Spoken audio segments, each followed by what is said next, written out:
Hey everyone, and welcome to today's Explainer. I am so excited to have you here because today we're unpacking one of the most baffling, absolute puzzle box, unsolved mysteries in modern history. We're looking at the case of Richard Harrison. He was a 52-year-old real estate millionaire, just a hugely successful entrepreneur, really well known among Chicago's elite. The guy had built an absolute fortune, seemingly had everything going for him, and then, well, he completely and utterly vanished. Seriously, listen to this. On a cold autumn evening, a millionaire walked to his car and vanished without a trace. I mean, it sounds exactly like the tagline to a slick Hollywood thriller, doesn't it?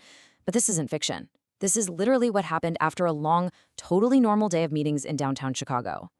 This one sentence perfectly captures just how eerie this whole case is.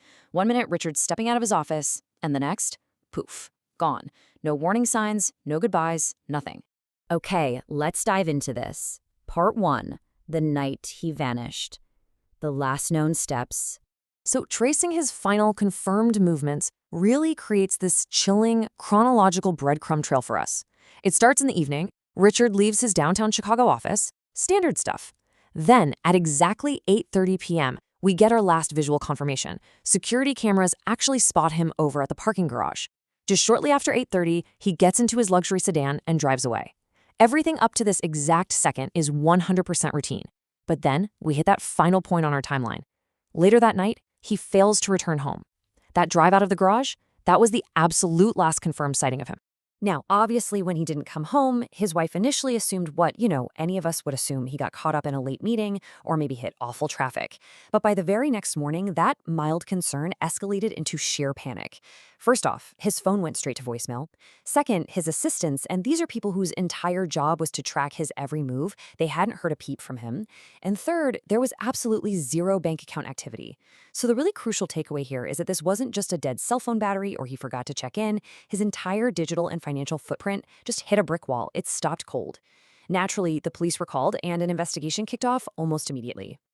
Moving right along to Part 2, the abandoned sedan. 2 days later. It took 2 agonizing days before the police caught their first major break in the timeline. And what's super interesting here is this specific number, 40. See, 2 days after he went missing, Richard's abandoned luxury sedan was finally discovered. But it wasn't parked in some downtown alley or nearby suburban lot. Nope.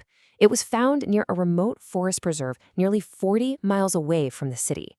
40 miles! I mean, you really have to ask yourself, why would a wealthy real estate executive drive his luxury car 40 miles out of Chicago, deep into the woods on a freezing cold autumn night? And this brilliantly illustrates just how weird this gets. Compare a standard robbery to what investigators actually walked into at the scene. In a typical mugging, right, or a carjacking, you'd expect to see some obvious signs of a struggle, and obviously the valuables would be gone. But look at the details of Richard's vehicle. The doors were perfectly locked. There was zero sign of a struggle.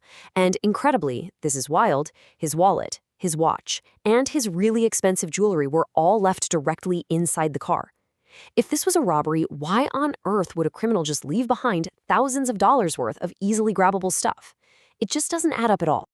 So, given this extremely remote location, a massive search effort was mobilized immediately.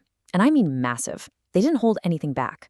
They deployed drones and helicopters to scan that huge tree canopy from above. They brought in tracking dogs to scour the ground. And they mobilized hundreds, literally hundreds of volunteer searchers who combed through every single trail and dense wooded section for weeks. The effort was monumental. And the result? Absolutely nothing. Not one single trace of Richard was found anywhere in those woods. Which brings us to Part 3, 3 competing theories, unraveling the motives. As news of this total vanishing act spread across the country, people naturally tried to, fill the void of evidence with explanations. So let's neutrally break down the 3 main competing theories that popped up. Starting with Theory 1. Was it business revenge? Investigators found out that in the months leading up to his disappearance, Richard had gotten tangled up in several really high-stakes legal battles. We are talking vicious disputes involving millions of dollars. So in that cutthroat world of high-end real estate, some folks believed a bitter business rivalry could have boiled over, leading to some kind of retaliatory kidnapping. Then there's Theory 2, which looks inward. Did he stage his own disappearance? This alternative viewpoint suggests that those exact same legal battles were creating immense, mounting financial pressure on him. Add in some rumored personal problems, and some suspected Richard just couldn't handle the heat anymore.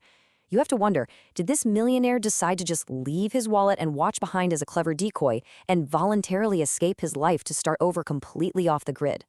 And finally, we have Theory 3. Was it organized crime?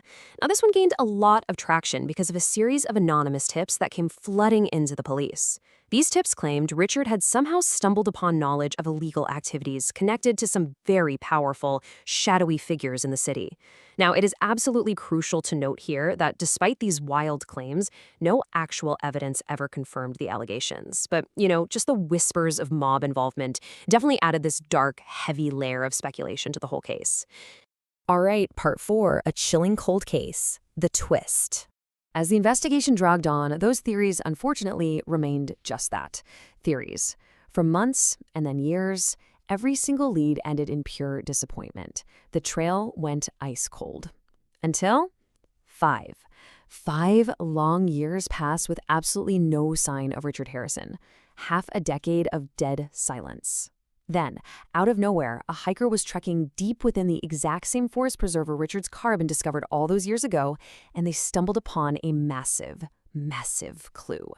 This hiker found a small backpack containing personal items directly linked to the missing millionaire. Talk about a bombshell. This discovery completely reignited public interest in the case overnight. Suddenly, Richard Harrison was back on the front page. But while you'd think a piece of evidence like this would finally crack the case wide open, it actually did the exact opposite. It raised way more questions than it answered. Why? Because the backpack yielded absolutely 0 fingerprints. There was no clear forensic evidence on it whatsoever, and no logical explanation for how it got there, or, more importantly, why it wasn't found during that massive grid search 5 years earlier.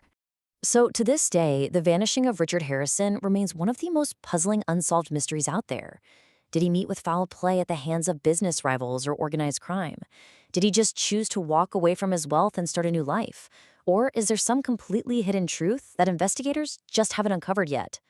We've walked through the timeline, those bizarre clues left inside the locked car, and that baffling delayed discovery of the backpack. Based on everything we just looked at, I really want to hear from you. What do you think happened to the millionaire? Drop your own theory down in the comments below. Keep analyzing the facts, stay curious, and I'll see you in the next explainer.